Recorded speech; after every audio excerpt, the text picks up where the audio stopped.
Hi, my friends. I'm back again with another episode of Living Life Happy, Joyous, and Free in Sobriety. I want to talk today about what early sobriety looked like. Those first days, those first couple of months. I'm not going to lie to you, it was hard. I had a regular routine where I got through the day with my infant son, and around 5 o'clock I would give him dinner, and that's when I would start drinking. But at that point I was drinking wine spritzers, maybe a beer or two, nothing too heavy, because I had to get him fed, ready for bed, put into bed, etc. So around 5 o'clock was when I would start drinking. And then once he was in bed around 8, I could really go to town. But, I had to, 5 o'clock would roll around once I decided I didn't want to drink anymore. And I'd be like what they call squirrely, just, I don't know quite what to do here. So I became friends with some sober women, and I would make a phone call at that time instead. And we would talk, and, I'd get some support, and I could talk about what I was going through, and I could get, some advice for maybe things I needed to do or not do. And it really helped. It helped to have a new tribe, right? A tribe of women who were doing the same kind of thing that I was, trying to stay sober and live their lives without alcohol. So that became my new habit. Takes how many days? I think it's 90 days or to make a habit. So I would call these women, we would chat, we would, maybe get together sometimes, but it was just really nice to have that support network. There were a lot of things I didn't do in early sobriety. I wouldn't do holidays. My family is pretty much a bunch of heavy drinkers, and so I just didn't want to be around them. And I can remember my ex-sister-in-law saying to me, well, is this like going to be a forever thing? You're not coming to like Christmas anymore, or you're not coming to Thanksgiving anymore? And I'd be like, no, I'm just not doing it this year, or maybe for 2 years, until I feel comfortable enough being around members of my family who I felt might be triggers. Like they would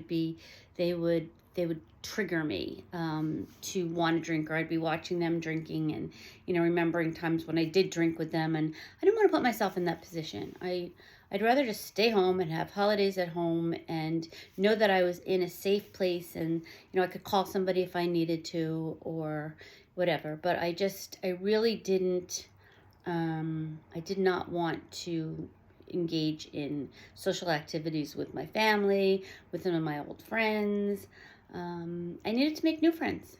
There's a saying that, when you first get sober, to avoid people, places, and things that you used to drink with or at. Like, so I didn't want to go into a bar, let's say, in early sobriety. I didn't want to, that was a place, right? I didn't want to hang out with friends that I would hang out with when I was drinking.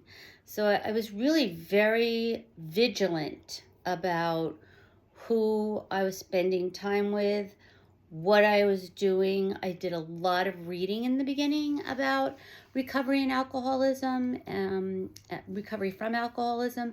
And so that was important to me, just to get a handle on what causes this, how does it happen? And, a lot of us alcoholics, we have underlying illnesses. For me, it was anxiety and depression, which was not properly diagnosed until I was 4 years into my sobriety.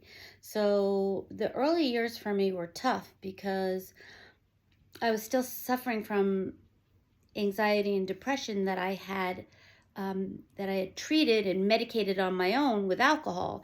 And so not having that alcohol anymore made it a little difficult for me to manage that anxiety and that depression. And I didn't want to give into urges to drink because I knew that wasn't going to help. I always had this mantra, right? That um, there was nothing that picking up a drink or a drug was going to help. Everything would just get a whole lot worse. And seriously, that has been my mantra through my recovery. Anytime I went through some bad experiences, and trust me, I went through some horrendous experiences, which you'll hear about as I go through this journey with you. But I I just I didn't want to be around people. I didn't want to have those triggers in my life. I didn't want to have those people in my life. I was fearful of drinking again. I can tell you that goes away with time. I'm not afraid about drinking again. I don't want to go back there. For me, that was my personal hell. There's a saying that religion is for people who don't want to go to hell, and spirituality is for people who've already been there. And I consider myself today to be a spiritual person, not a religious person. I don't go to any type of organized religion, but I consider myself very spiritual and very connected to God, who is my higher power, and who I really have learned to trust in this journey. So, that was early sobriety, and like I said, it was tough. And it wasn't until I got medicated properly for the illnesses that I had, the depression, the anxiety, that I could start to feel like, this is going to work. I got this. I didn't feel depressed anymore. I didn't feel anxious every single day. I was being treated for my conditions with medication that was meant to help me. And that was a good thing, because I had been self-medicating for way too long. So in those early days, you had certain things that I had to do. I had to, make myself talk to other women. I had to make myself do reading. I had to have, a special woman that I spoke to that was like my main point of contact. And I did that. And she guided me in many, many ways to start living a sober life. The one thing about alcohol is it's got a lot of sugar in it. So a lot of people need to replace the sugar in alcohol with sugar from other sources. And, while we hear so much today about sugar and how bad it is for you and how it can accelerate illnesses like cancer, you know what? In the beginning, it was eat candy or drink. I had to satisfy those receptors in my brain that were craving alcohol with sugar as a substitute. So just keep that in mind. I was always told, keep some candy in your pocket. Just always have something with you, so that if you do have a craving, you get the urge, you can quell it with something sweet. Unfortunately, I still like something sweet, even though I no longer have urges for alcohol. And, a lot of what I did early on was